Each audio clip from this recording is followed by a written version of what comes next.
To Scotland Yard, please.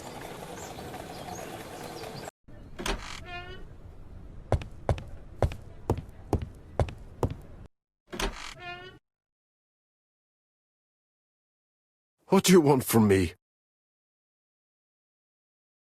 Good day, Mr. Cust. I am Hercule Poirot. Ah, you're the detective. Why did you send me a letter before each crime? Why all these questions? When are you going to stop pestering me? Très bien. You did not hide these letters. But the question remains, who did? Probably one of my enemies. I have many. Are you capable of murder, Mr. Cust?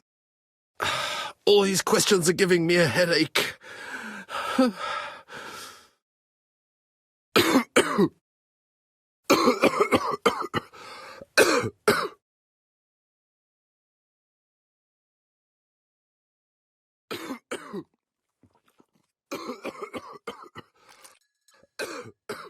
Take this. It will help you. Thank you.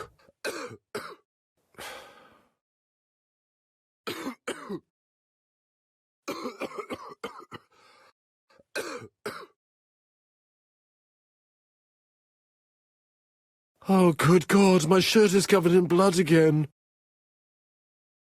Bon. I now know where the bloodstains Mrs. Marbury saw came from. Are you well enough to speak? Yes, I feel much better. I do not believe that you are capable of murder, Mr. Cust. I hope not. You suffered during the war. It's true. I was wounded. I suffered. But the army was the only place I didn't feel inferior. No questions. Just orders to follow. But ever since you were wounded, you have absences, bouts of amnesia. And headaches. Professor Clark treated you. Yes, a few years ago he really helped me with my burned throat. But you killed him, as well as 2 other people. That's what they all say. Do you deny being at the scene of the crimes? So? There was no harm in being there. It was only for my work. You were seen at all the crime scenes. Yes, I was. I travel a lot. But not for pleasure. I am terribly unwell in trains. But I had to respect my engagements. My employer gave me very precise written instructions about the towns I had to visit. Let's see. The company you claim to work for, Silky Legs, has never heard of you. And as for these letters they sent you, they were written on your own typewriter. The company sent me the typewriter when I started working for them. Yes, but the letters were received afterwards. So it would appear that you typed them before sending them to yourself. I don't remember. Good God! I don't know what's happening to me. My head hurts terribly.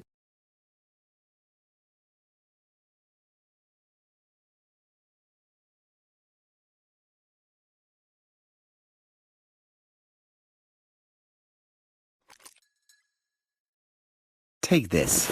It will help you.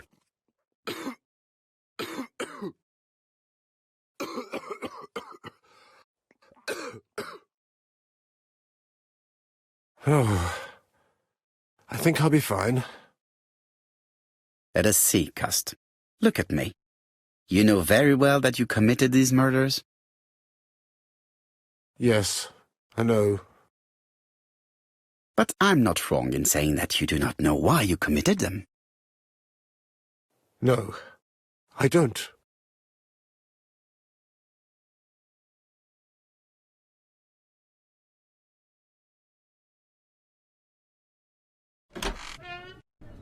And what conclusions have you drawn? Plenty. It might help us to understand him a little better. I don't see any clearer than before. This is worse. There is one point to highlight. C'est curieux. Cust admits that he killed, but he does not know why. What did Dr. Thompson say? Even if Cost killed while in an altered state, it still must have been his deepest desire. He must have had a motive.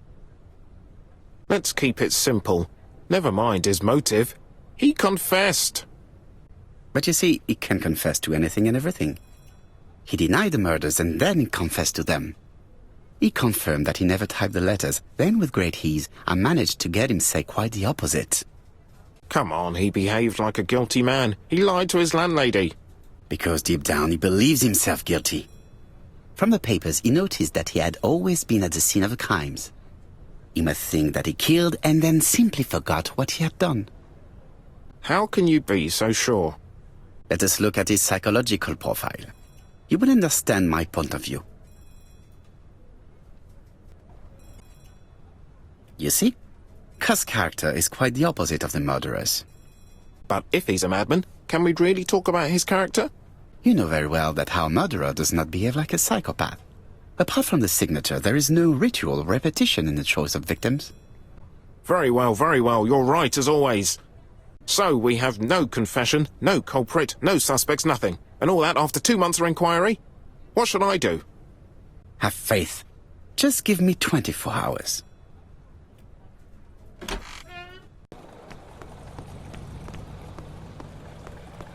To Whitehaven, please. Cust's arrest is a great success for you, Poirot. It's all clear now, except maybe 1 or 2 details. Details. Ah, mon ami. The devil is in the detail, as we say. Excuse me? Patience, Hastings. Everything will be clear once our guests arrive. Best be prepared. Slip a revolver into your pocket before they do. A revolver? But Poirot, what are you afraid of? Trust me. It is important you carry a weapon for this meeting. I will lend you mine. What about telling me what you have in mind? Surtout pas. You wouldn't be able to play your role. Wait 1 moment, I will bring you my weapon.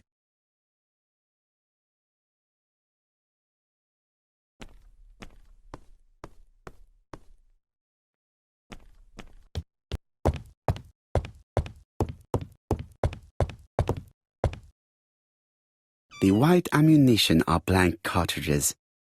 The others are real bullets.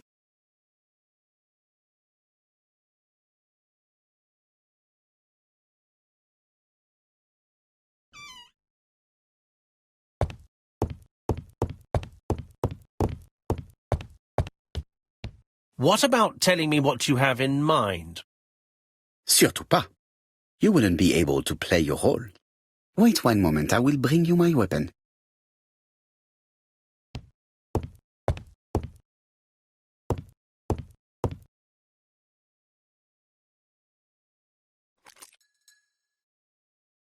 Voila, I entrust you with my weapon. It has hardly been used, it is almost new.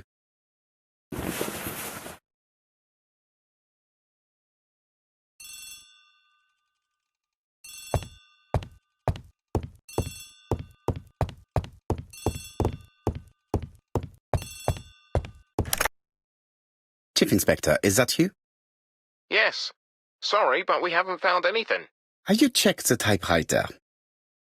And the packaging, the letter, and the ribbon reel. We've only found prints left by Cust and his landlady. Well, never mind, I shall make do. So, are you still going to hold your meeting? Of course, Chief Inspector. I can hear my guest coming up the stairs. Why have you brought us here, Mr. Poirot? Since Cust's arrest, I thought it was all done and dusted. Miss Gray formally identified him, as well as Miss Barnard. Yes, and the stockings he sold are of the same brand as the ones found at my aunt's. This is all true. However, a case is not closed if some questions remain open. And one question is, why did the murderer send me his letters? Why did he challenge me, Hercule Poirot? Perhaps he wanted to play with you, to taunt you. Xenophobia? Maybe he didn't like you because you're foreign. I may be wrong, but maybe by provoking you he was looking for glory? All these theories should be studied. Is everything clear now? You might like to explain your reasoning again. Of course. First of all, remember that the murderer made it a rule to always post his letter before the murder. He never digressed from that rule. However, in Churston, he encountered a problem. The village has only 500 inhabitants. With advance warning, it would be easy to arrest him. Therefore, the murderer delayed his letters deliberately with the wrong address. The plan wouldn't have worked if he'd sent it to Scotland Yard or the papers because everybody knows their addresses. The mistake would have been corrected and the letter would have been on time. That is why the murderer chose me as the recipient. Because for his plan to succeed, it was necessary for at least one of the letters to have a wrong address and get lost. It was very cunning. Absolument. It is a very subtle plan. It matches the profile we have drawn up of him perfectly. That of an intelligent, daring and calculating murderer. But that's not how you describe Cust. You are quite right, mademoiselle. Like you, I find it hard to believe that this dull character is the clever murderer we are looking for. Do madmen... I mean, if he's mad, he might have two very different sides. No doubt. But the murderer is not mad. All the specialists agree that he does not have the profile of the psychopath. But if Cust is not guilty, how do you explain his presence at the scene of the crimes? Mr. Clark, the answer to your question is in the medical records of your brother's patients. Documents which Cust most certainly did not have access to. Dr. Clark's patients' records provided a very useful list of potential victims, sorted by alphabetical order. The killer definitely used it, explaining the fact that all the victims were former patients of the doctor. It is this fact that clears Cust once and for all, because he never had access to these records. So how did he happen to be at the scene of the crimes? Either the murderer sent him there, or Cust was following him closely. Cust's highly suggestible nature leads us to the second hypothesis. The murderer was manipulating him. He systematically sent Cust to the towns where he was going to strike, so that the suspicion would land on the poor man's shoulder. That's evil. What sort of killer could have such a plan? And what would he gain from three completely different murders? Indeed, it seems unlikely that the same murderer committed all the crimes. What should we take from that? Just one murder was of benefit to the murderer. The others were just diversions. On reflection, there is only one conclusion. The murderer killed once out of interest and twice to divert our attention. This reasoning points at two potential culprits. Franklin Clark. Donald Fraser? Yes, mademoiselle, that's good thinking. Mr. Fraser may have killed Betty out of jealousy. Mr. Clark may have killed his brother in order to inherit his large fortune. Both have a motive. But Donald did not have access to Dr. Clark's records. Please allow me to disagree with you, mademoiselle. He works for Court and Brunskill, one of whose clients was Sir Carmichael. It doesn't prove that I went to Comeside. You could have done it, and you may have used the opportunity to take a look at Sir Carmichael's records. You think I'm guilty? You or Mr. Franklin Clark? That's ridiculous. Both of you have a motive. The question is, which of you has the profile that most resembles the murderer? Ladies and gentlemen, Donald may share many character traits with the murderer, but he does not have his cold indifference. He has a temper. It is hard to imagine him planning anything. Also, jealousy is his motive, and crimes of passion are rarely planned. Right, I suppose it's my turn to be subjected to the same scrutiny. Absolument, Mr. Clark. As you have all seen, there is a disturbing similarity between Mr. Clark's profile and that of the killer. In actual fact, it is exactly the same. Mr. Poirot, your psychological studies are interesting, but your conclusions do not add up. Why would I have wished my brother's death? The inheritance is lawfully mine. I just have to wait. No, you had to act quickly. Because of Miss Grey. Mademoiselle, although you haven't been telling the truth, There is no doubt in my mind that you would have found a way to marry Sir Carmichael after Lady Clark's death. For you, Mr. Clark, it was a disaster. If Miss Grey had children by your brother, you would not have inherited a thing. You realized the danger after reading several letters from Comside, especially one in which your brother opened his heart to you. So you hurried home from China, and you took action. In truth, Cust was no more than a puppet manipulated by the real culprit. You, Mr. Clark. Such an imagination, Mr. Poirot. In fact, nobody manipulated Cust. The famous instructions he received by post. He wrote them on the typewriter. We know that for sure. Oh, no. You know perfectly well. That is not true. Eh bien, voilà. Light has now been shed on the ABC murders. Your theories are ingenious, but you haven't any proof. One point to him. For the moment, I have no material proof. Either I admit to it, or I bluff. One thing proves it. A carton of Place cigarettes you stole from Mrs. Asher and found at your home. You have nothing on me. You're bluffing, Mr. Poirot. Come on, Thora, there's nothing for us to do here. Don't touch me. Thora! I understand why you never wanted to lend me your new typewriter, and why you were searching through your brother's things. And the hole you dug on the moors. What did you hide there? The knife you used to kill your brother? All right. Well played. I lose. The game's up.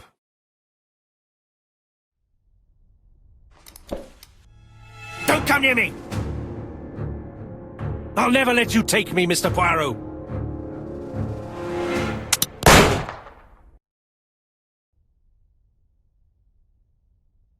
I'm sorry, Mr. Clark, there is no easy death for you. I expected your reaction, so I used blanks. I'm sorry, mademoiselle, but your second chance has been lost.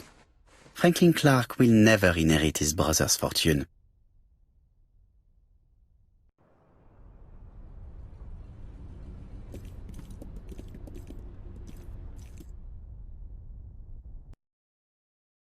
Disappointed at having missed the chance to become Lady Clark, Thora Grey left England. Donald Fraser and Megan Barnard married. On Poirot's recommendation, Mary Drower started to work for Lady Clark. The elderly lady's condition suddenly took a turn for the better. And a few months later, to Dr. Logan's great surprise, she was back on her feet again. According to this eminent physician, it appears to be an extremely rare case of spontaneous remission. Lady Clark has enjoyed very good health ever since.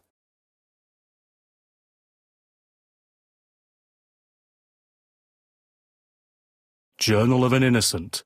The Incredible Story of ABC. As for A.B. Cust, after being advised by Poirot, he made a great deal of money by selling his story to the press. And as for me, and with business booming, the Black Swan has become the #1 tourist attraction in the whole of Yorkshire, even more popular than York Minster.